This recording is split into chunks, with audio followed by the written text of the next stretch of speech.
Well, after I transformed my channel from a German to an English channel, I thought about what could be the best video topic to do a video about in English. And the first thing that came to my mind was top 10 best Roman emperors. So we will do that now. So in this video you will see my top 10 favorite Roman emperors.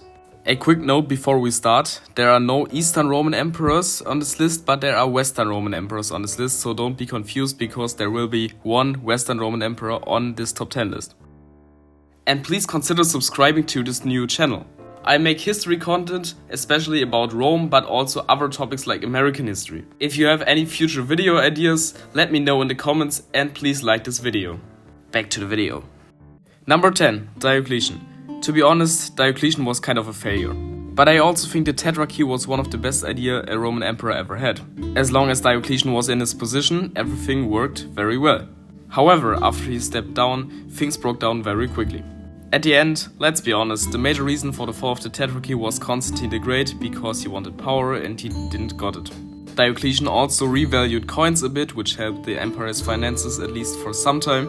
And he, alongside his colleague Maximian, won several battles against the Germanics. Diocletian was also the last emperor who actively persecuted Christians, to be honest not a very nice thing, but I judge him on other things than persecuting a religion. And Diocletian did one thing that I think deserves the hell of a credit: he decided to abdicate.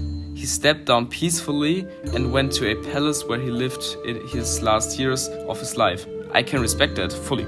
Number 9, Majorian. Majorian, for me personally, is one of my favorite history characters. And it's a shame that he is generally unknown, because he almost managed to restore the Western Roman Empire.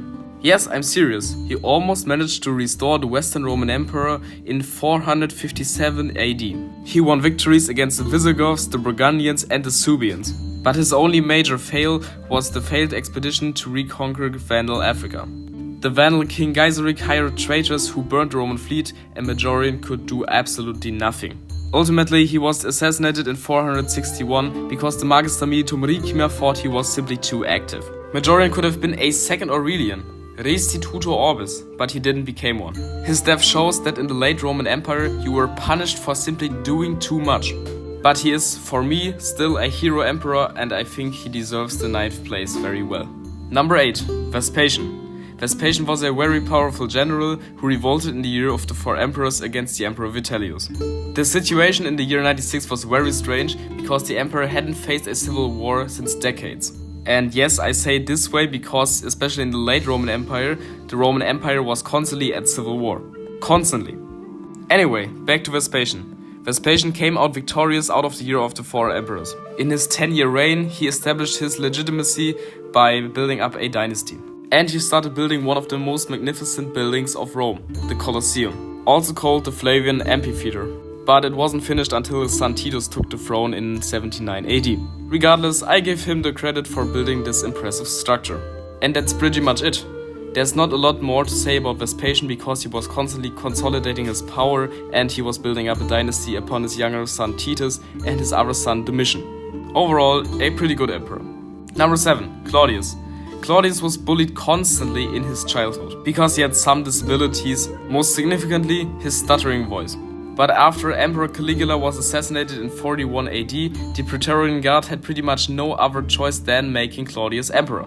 And Claudius would prove himself to be very capable. His biggest achievement was of course the conquest of Britain, which Julius Caesar had failed to do about 100 years earlier. Overall, Claudius was the only good emperor from the Julio-Claudian dynasty, besides Augustus of course. Number 6, Antoninus Pius. Let's be clear, his only job was to not fuck up the work of Hadrian and Trajan. And, well, he didn't fuck it up. And although he was considered an old man by that time, he reigned for over 23 years, which is actually pretty amazing for the Roman Empire. He became the title Pius because he was the most down-to-earth emperor of all Roman emperors in the history of Rome. I also have to say one negative thing here. In his 23 years of reign, Rome was constantly at peace, and Antoninus Pius didn't leave Rome one time. He didn't visit his army, and because of that, after his reign, the army was in a pretty bad condition, especially when the Marcomanni raided Roman territory. But his reign marked the best time of the Roman Empire it would ever see, and because of that, he is at 6th place. Number 5, Hadrian. A perfect administrator. His policies made sure that the empire would survive for another long time. One of his first actions was to withdraw from the province of Mesopotamia because the empire became too large. And after this action you can recognize a pattern. He focused more on the defensive of the empire, especially with his most famous building project, the Hadrian's Wall in Britain, which secured the local population from Pict raids. I would argue that without Hadrian, the empire would have fallen in the crisis of the 3rd century AD. I am very convinced about it. Number 4. Marcus Aurelius. He wanted to become a philosopher king, but the Germanics had other plans with him. A few years in his reign, the Marcomanni attacked the Roman Empire in 166 AD, and Marcus Aurelius was almost constantly his entire reign on the front line. He ultimately won against the Marcomanni, but he never intended to be a general or a commander of troops. He instead wanted to become the traditional Greek philosopher king. And while his troops were campaigning, he spent the nights in his tent to write philosophy, the thing what he liked the most. I give Marcus Aurelius immense credit for taking the duties of the empire seriously, instead of just living his dream out, although I must say it was a very cool dream and I like him because of his personality.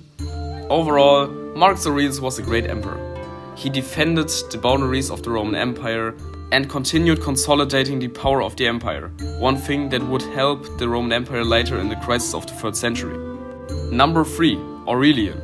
Restitutor Orbis. After the failed Restitutor Orbis Majorian, now we're getting to the right one, Aurelian. He was one of the most underrated emperor in recent years, but a few years ago he became famous. Let's face it, he would be easily number 1 if he had lived longer, but he didn't. But why is he called Restitutor Orbis? Well, he defeated the Palmyran Empire, a split-away empire from the Roman Empire, and the Gallic Empire, also a split-away empire from the Roman Empire. At the time when Aurelian came to power, the Roman Empire was at the brink of collapse, and he restored it. He also won several victories against the Germanics, and he revalued the coins, a thing not many Roman emperors would do. After his victories, the Senate gave him the title Restitutor Orbis, in English, Restorer of the World. One of the most badass nicknames in history, in my opinion. But then, in 275, only 5 years into his reign, he was assassinated by a common soldier. But needless to say, he was still one of the greatest Roman emperors, and he, by the way, also strengthened the defense of Rome by building Aurelian's Wall. Although it would not prove as effective as the Theodosian Wall of Constantinople, it still helped to defend Rome against some enemies. Number 2. Trajan. Was he the Optimus Princeps, like the Senate portrayed him? I personally think not. But I would call him the second Optimus Princeps because he was absolutely a great emperor. Before he became emperor, Trajan had a military career and was appointed by Nerva as a successor of the emperor title. Trajan is not in this list for being a good administrator like Hadrian. He had no great ideas for the empire like Diocletian. He is on this list because he was a conqueror. First, he conquered Dacia and made it into a Roman province. Then he campaigned against the Persians, captured the capital Ctesiphon, and integrated Mesopotamia also as a Roman province. Although his successor Hadrian withdrew from Mesopotamia, the province of Dacia remained part of the Roman Empire until the time of Emperor Aurelian. At the end of Trajan's reign, the Senate gave him the title Optimus Princeps, in English, the best emperor. He was loved by the Senate, but also by the common people. He was simply popular everywhere. Number 1. Augustus.